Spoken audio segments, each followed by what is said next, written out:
வணக்கம் நேர்களே. உலகம் தோன்றி எத்தனையோ நூற்றாண்டுகள் கடந்திருந்தாலும் கிபி 20ஆம் நூற்றாண்டில்தான் பெரும்பாலான அறிவியல் முன்னேற்றங்கள் நிகழ்ந்திருக்கின்றன. அந்த வகையில் கடந்த நூற்றாண்டை நாம் அறிவியல் நூற்றாண்டு என்றே வர்ணிக்கலாம். சாதனைகள் நிகழ்த்தப்பட்ட துறைகளுள் ஒன்று விண்வெளி ஆராய்ச்சி.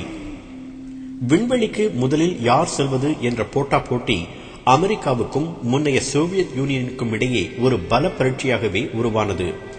அந்த போட்டியில் சோவியத் யூனியனுக்கு முதல் வெற்றியை பெற்றுத்தந்த ஓர் வீர இளைஞரைத்தான் நாம் இன்று சந்திக்கவிருக்கிறோம். அவர்தான் விண்வெளியில் முதலில் வலம் வந்த யூரி காகரின். 1934ஆம் ஆண்டு மார்ச் 9ஆம் தேதி, அதாவது இன்று, மாஸ்கோவுக்கு அருகிலுள்ள க்ளுஷினோ என்ற கிராமத்தில் பிறந்தார் காகரின். 4 பிள்ளைகளில் 3ஆம் அவர். அவருடைய தந்தை ஒரு தச்சர், தாயார் பால் வியாபாரி. காகரின் சிறு வயதாக இருந்தபோது தன் வீட்டு திடலில் குண்டுகளால் துளைக்கப்பட்ட ஒரு ரஷ்ய போர் விமானம் அவசரமாக தரையிறங்குவதை பார்த்தார். அதிலிருந்து வெளியான விமானியின் மார்பில் இருந்த பதக்கங்களை பார்த்து வியந்த காகரின் தானும் ஒரு விமானியாக வேண்டும் என்று கனவு கண்டார். அந்த கனவை அவர் தினந்தோறும் அசை போட்டார். பள்ளியில் கணிதத்திலும் பௌதிகத்திலும் சிறப்பாக தேறினார் காகரின்.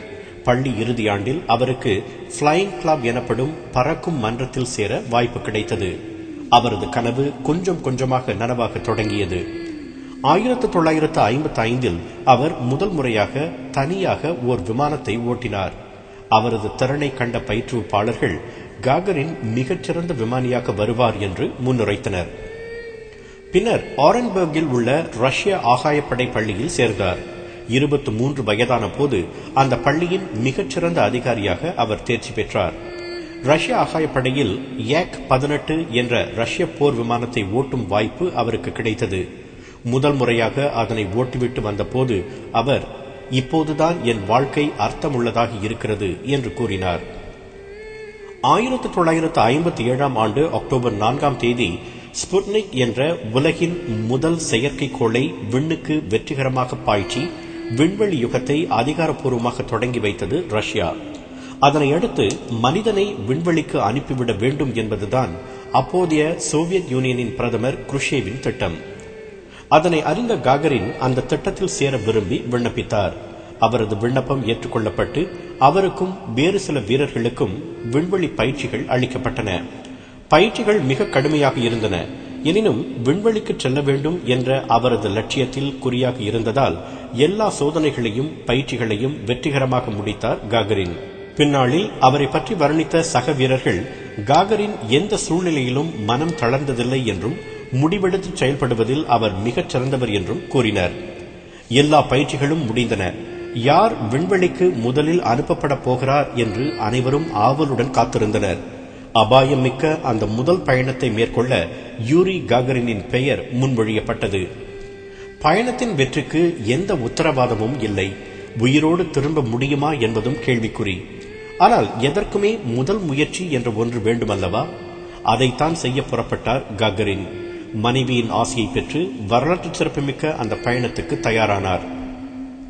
1961ஆம் ஆண்டு ஏப்ரல் 12ஆம் தேதி தனது 27வது வயதில் தெரியாத ஒன்றை நோக்கி வாஸ்டாக் 1 என்ற வான்கலத்தில் விண்ணுக்கு செலுத்தப்பட்டார் காகரின்.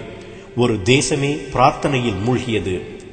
வெகு விரைவில் புவியீர்ப்பு மண்டலத்தை வெற்றிகரமாக தாண்டி தரையிலிருந்து 302 கிலோமீட்டர் உயரத்தில் விண்ணில் அழகாக உலா வந்தது கலம்.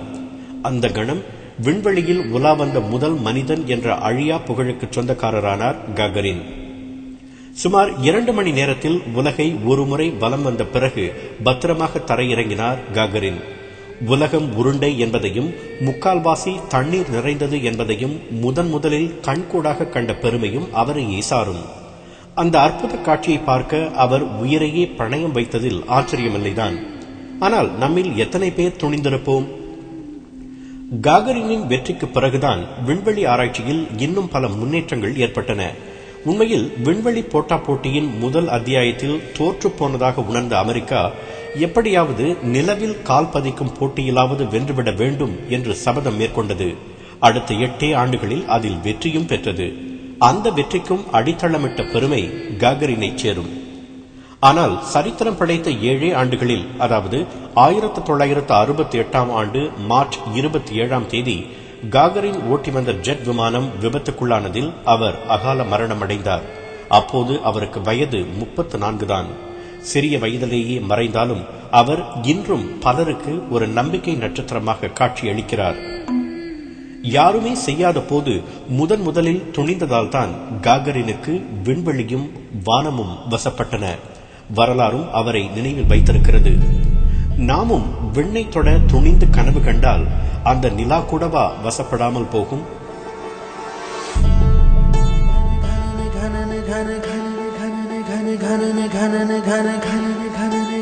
வானம் வசப்படுமே.